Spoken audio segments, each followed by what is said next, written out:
Baik, seperti yang saya sudah sampaikan tadi, selain modul 7, kita juga akan menambahkan video pembahasan tentang dua persoalan duniawi yang tidak sempat kita bahas di kelas. Yaitu soal yang ini, pertama.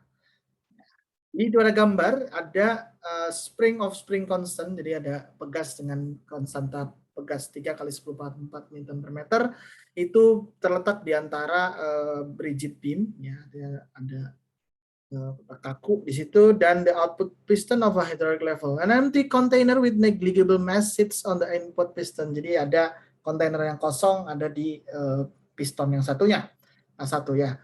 Nah, kalau misalnya input piston yang A1 yang inputnya di sini yang ada kontainernya adalah AI. Nah, di sini ceritanya adalah 18 AI gitu ya dari soalnya. Pada awalnya spring itu ada pada tekanan panjang range. Artinya apapun yang terjadi dengan beam di sini rest ya. Artinya beam itu tidak memberikan apa-apa kepada spring. Artinya dia sudah dalam keadaan setimbang. Apapun yang terjadi dengan keadaan beam, dia itu setimbang. Jadi beam itu sebenarnya hanya untuk tambahan saja. Di sini initially the spring is rest length itu adalah sebuah hint di situ ya. Yang ditanyakan, how many kilogram of sand must be slowly poured into the container to compress the spring by 5 cm. Ya, gampangnya ketika kontainer itu diisi pasir, maka kemudian piston yang di sini akan tertekan sebesar ya dengan gaya F1 gitu ya. F1 mungkin. Lalu kemudian karena dia melewati fluida yang sama, di sini dia akan menekan ke atas dengan V2 yang besarnya sama ya, tekanan yang sama ya. Dia menekan dengan gayanya berbeda tapi tekanannya sama. Lalu kemudian dia akan membuat si spring itu tertekan ke atas. Ya, artinya dia akan mendapatkan perubahan atau tertekan ya.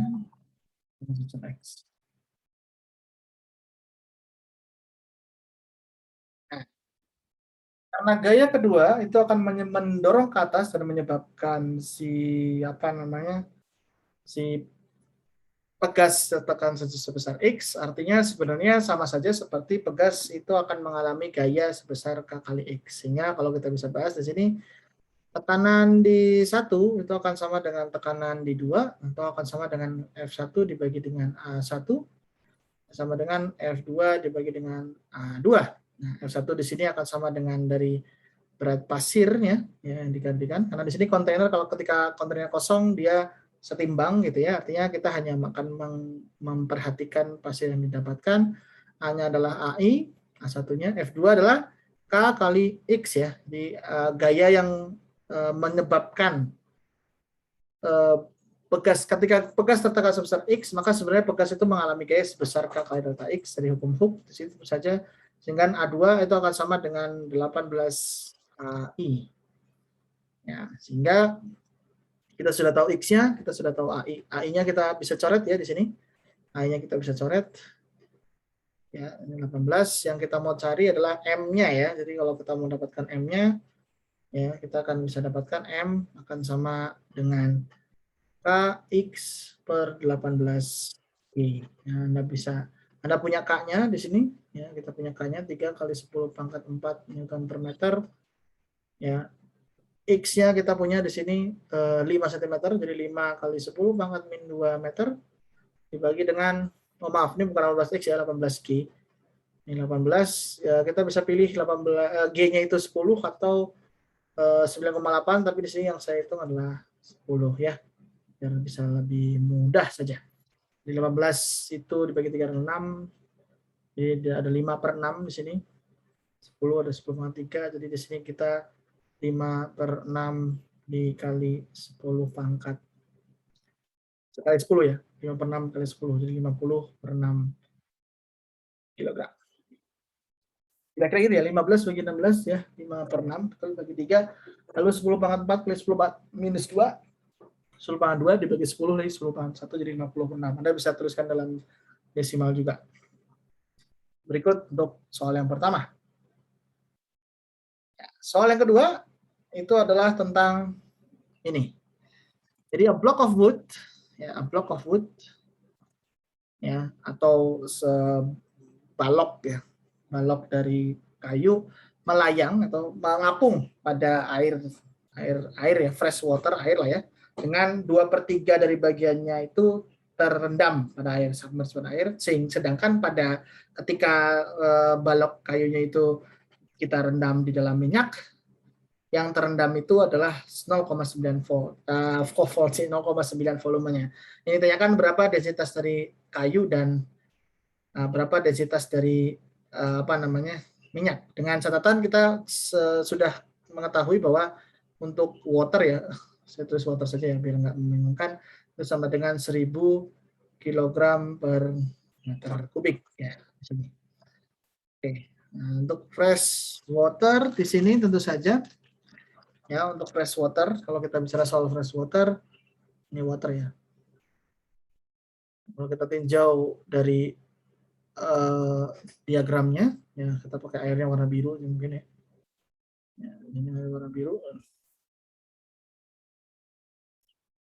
Ya, lalu ada balok ya di air tersebut. Nah, lalu kalau di dalam water dia ceritanya terendamnya 2/3-nya ya, ini kira-kira seperti inilah ya. Sehingga dia akan punya massa benda, lalu kemudian ada juga gaya apung karena fluidanya. Ya, gaya apung karena fluidanya. Nah, karena di sini dia sudah dibilang mengapung, maka artinya sebenarnya sigma F yang dialami itu sigma FY ya. Sigma F saja langsung sama dengan 0, sehingga FA itu dikurangi MB dikalikan G itu sama dengan 0, sehingga FA yang akan sama dengan MBG itu akan sama dengan massa fluida dikali MB dikalikan G, sehingga rho fluida dikali V benda yang terendam dalam fluida dikalikan G, ini rho benda dikalikan V benda dikalikan dengan G, di mana G-nya itu sama, kita bisa coret ya. Ya, kita bisa coret di sini akan sama. Sehingga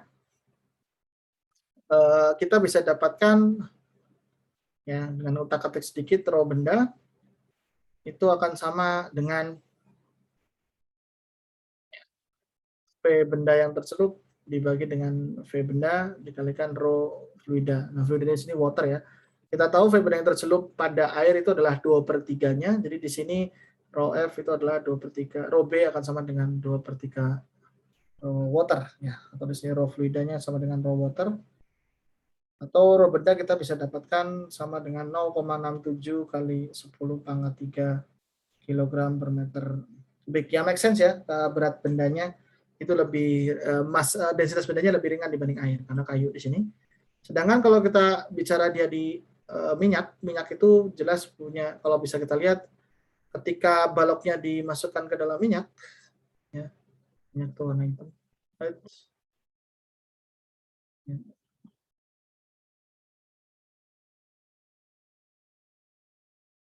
Jadi kalau benda itu dimasukkan ke minyak, dia tuh yang terendam lebih banyak ya. Ini ilustrasinya.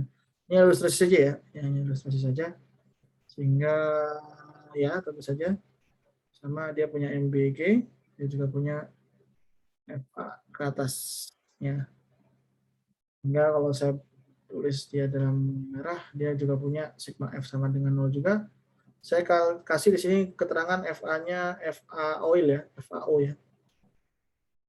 Dikurangi dengan MB dikalikan G, kita akan punya MO oil ya, dikalikan dengan G sama dengan MB dikalikan dengan G ya. Saya langsung tulis seperti ini saja. Sehingga akan sama rho oil kali V benda yang tercelup dalam oil, VBO ya, kali G. Dan sama dengan massa benda, itu sama dengan rho benda dikali volume benda dikalikan dengan G. G-nya bisa kita coret di sini. G-nya bisa kita coret di sini. Nah, sehingga kita bisa dapatkan rho oil itu akan sama dengan V benda dibagi V benda yang tercelup pada oil dikali rho benda. Kita tahu ini akan sama dengan 1/0,9 ya, karena yang tercelup pada air tadi tercelup pada minyak tadi 0,9, 1,0,9, rho B-nya tadi adalah 0,67 kali 10⁻³ kilogram per meter kubik. Jadi kalau Anda hitung, Anda bisa dapatkan kira-kira berapa dengan kalkulator saja ya, kilogram per meter Di sini sebenarnya sudah agak obvious bahwa dia akan sedikit lebih kecil dibandingkan. Berikut soal tambahan yang tidak sempat kita bahas di kelas. Semoga berguna.